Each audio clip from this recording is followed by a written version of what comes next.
কষ্ট হবে বাজান, হাত তুলতে হবে না। আপনাদের এই ক্ষুধার জ্বালায় বাঁচছেন না, আবার হাত তুলাই কষ্ট দেবো, ও দরকার নেই। আর আমার জন্য কেউ কথা না বললেও আমি এখন মাইন্ড করি না, কারণ মানুষ ছোট তো, ওই যে ঠিকঠাক না বললেও আসলে ভারতে গেলাম তো কেউ ঠিক কয় না, একটু মন খারাপ হলো, হাজার হাজার মানুষ কেউ ঠিক বলছে না।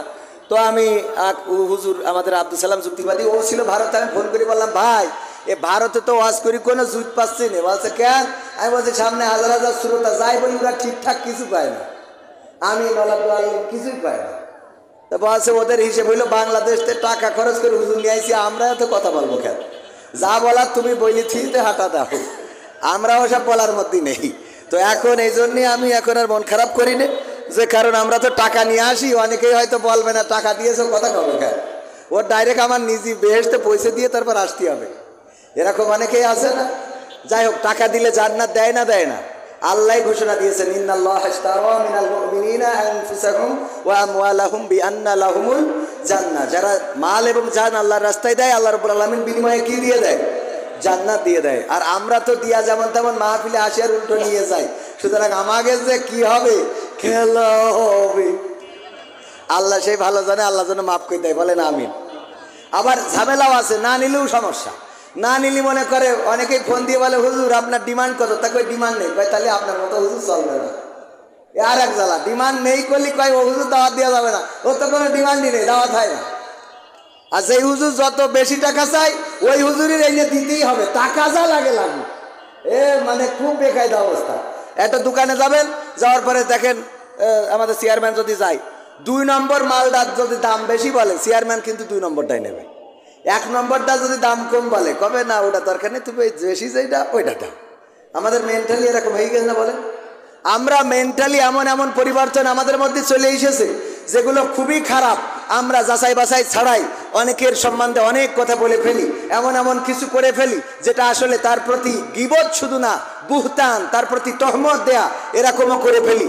তাহলে আব্দুল্লাহ বিন উবাইও জান্নাতে যেত। আব্দুল্লাহ বিন উবাই তো ডাইরেক্ট রাসূলের দোয়ালে শুধু ছিল না, ও 5 ওয়াক্ত নামাজ রাসূল যেখানে দাঁড়াইতো সাল্লাল্লাহু আলাইহি সাল্লাম তার পিছনে দাঁড়াইতো আব্দুল্লাহ বিন উবাই, আর নামাজ শেষে বলতে সব বসো বসো বসো বসো বসো বসো বসো।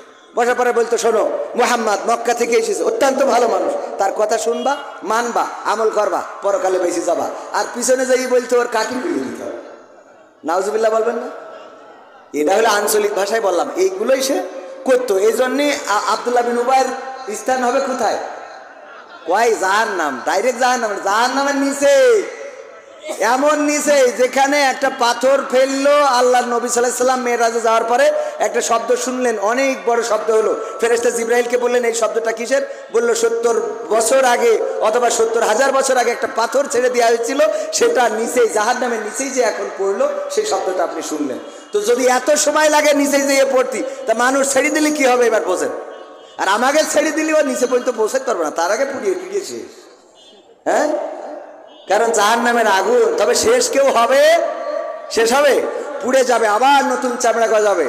আল্লাহর নবী বলেছেন যেমন করে একটি গাছের ছাল বদল হয় জাহান্নামে যারা যাবে, তেমন করে তাদের মাংস গোশতগুলো বদল হতে থাকবে। জাহান্নামে পূর্বে গোশতগুলো পুড়ে ছারখার হয়ে যাবে, আবার নতুন গোশত গজিয়ে যাবে, মাথার ঘেনুগুলো টকবক করে ফুটে পড়ে যাবে।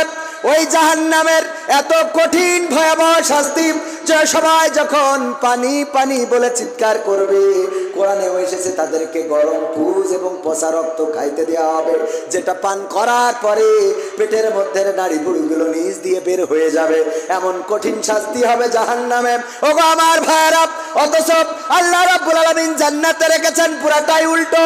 জান্নাতে যারা যাবে 33 বছর বয়স হবে, যৌবনকাল, এবং সেখানে যা চাইবে তাই পাবে, যেভাবে চাইবে সেভাবে পাবে, যেভাবে যা খেতে চাইবে, যেভাবে যা পড়তে চাইবে, যেভাবে যা আশা করবে, আল্লাহ রাব্বুল আলামিন সেভাবেই তাকে তা দান করবে।